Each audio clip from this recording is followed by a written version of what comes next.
One Australian expert has said that China is the economic anchor of the Asia-Pacific region.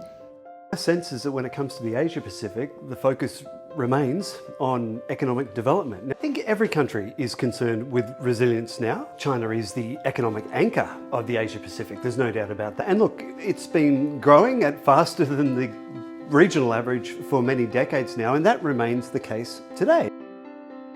China's economic growth has exceeded market expectations by expanding 4.9% year-on-year in the third quarter of 2023. The International Monetary Fund expected the country's real GDP to grow 5.4% this year. So, if the Chinese economy is growing at 5.5%, given that's coming off a very large base already, that's very good news for the region, and certainly it's good news for Australia.